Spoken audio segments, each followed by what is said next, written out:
안녕하세요. 유기입니다. 설 잘 보내셨나요? 날씨가 따뜻해서 다행이었습니다. 그리고 지방 다녀오는데 생각보다 차가 많이 막히지 않아 다행이었습니다.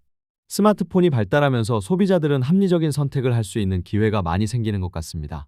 막히는 도로를 피해가는 것도 그렇고 다양한 정보를 얻는 것도 어쩌면 과거에 비해 엄청 빨라진 것 같습니다. 다음 주는 이제 3월이네요.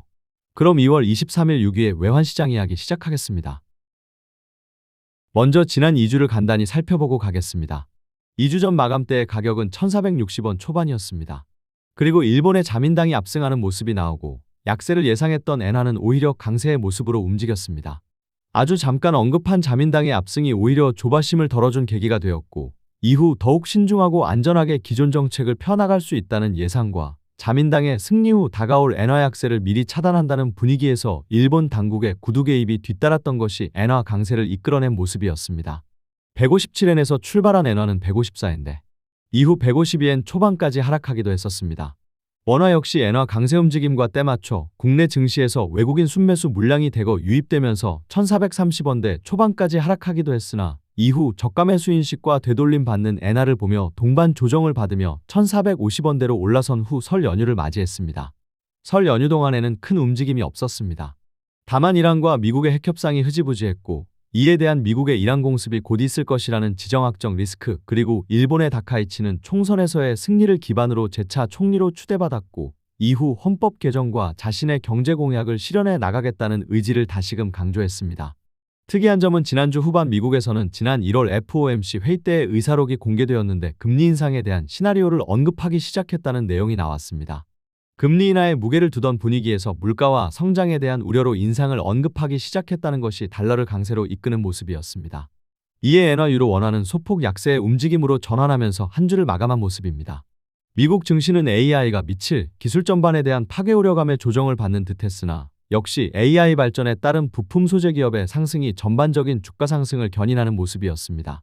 AI 발전에 따른 소프트웨어 산업이 붕괴되어 가는 것에 대한 불안감을 하드웨어 업체가 상쇄하는 모습입니다. 지난 토요일 미국의 대법원에서는 트럼프의 상호 관세가 불법이라고 결론을 내렸습니다. 이후 트럼프는 기존의 관세를 백지화하고 전 세계를 상대로 즉각 10% 관세를 부과했다가 재차 15%로 올려서 발표를 했습니다. 복잡한 거 빼고 단순화해서 살펴보면 관세가 없어진 것은 아니고 일괄적 보편 관세로 전환되면서 나름 한숨을 돌린 것은 사실입니다.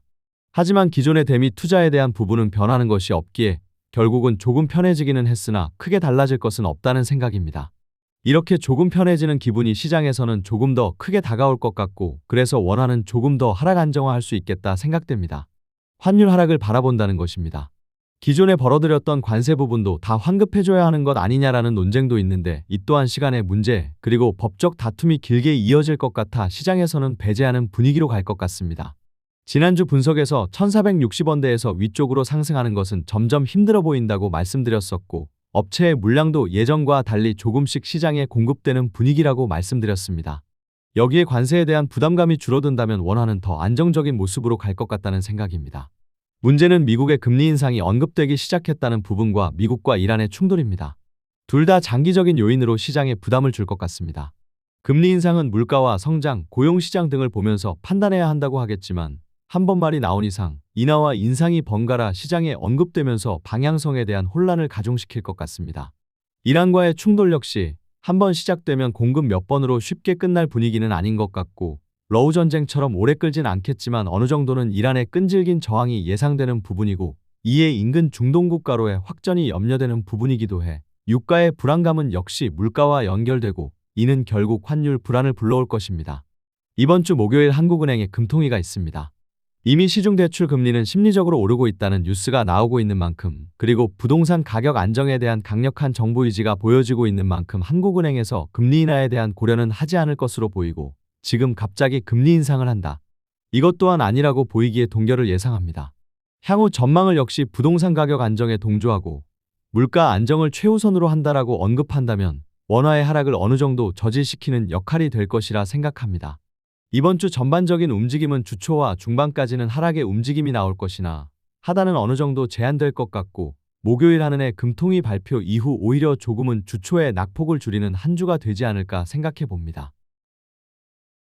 이번 주 주요 경제 일정 살펴보겠습니다. 중국의 공식 춘절 기간은 23일 월요일까지 휴장입니다. 하지만 비공식적으로는 거의 15일까지 쉬는 분위기라 중국 쪽의 본격적인 움직임은 크지 않을 것 같습니다. 그리고 일본도 23일 월요일 일왕의 생일로 휴장입니다. 이번 주 지표 발표로는 금요일 미국의 생산자 물가지수 발표와 일본의 소비자 물가지수 발표가 있습니다. 그 외 큰 이슈가 될 만한 지표 발표는 없을 것 같습니다. 다만 미 연준 인사들의 발언이 있습니다. 23일 월러 이사, 24일 굴스비 시카고 연은 총재, 리사 쿡 연준 이사, 그리고 26일 미셸 보먼 연준 부의장의 연설이 있는데 지난 의사록 공개에서 금리 인상에 대한 언급이 있었던 만큼 당사자들의 의견이 어떻게 나오는지 주목해봐야겠습니다. 이상으로 2월 마지막 주 외환시장 이야기 마치겠습니다. 항상 모토는 짧고 쉽게라고 생각하며 영상을 만들고 있습니다. 보여지는 모습은 구닥다리 컴퓨터로 겨우겨우 워드 쳐서 파워포인트로 만들고 있는 거라 빈약할 수 있지만 일주일을 바라보는 내용은 충분하다 생각합니다. 암튼 천천히 하루 5분 정도만 투자하시면 크게 도움이 되지 않을까 생각해 봅니다. 따뜻하죠? 봄이 성큼 다가온 것 같습니다. 이맘때 꼭 감기에 걸리더라고요. 저희 집에도 2사람이나 감기 환자가 생겼습니다. 감기 조심하시고요. 3월 이제 새학기가 시작되는군요. 아름다운 봄의 시작과 함께 멋진 출발, 새로운 시작 잘 하시고요. 저도 2월을 끝내고 꽃피는 3월에 다시 인사드리겠습니다. 또 다른 새로운 것을 준비해 보고 있습니다. 그것도 어느 정도 마무리되면 말씀드리도록 하겠습니다. 감사합니다.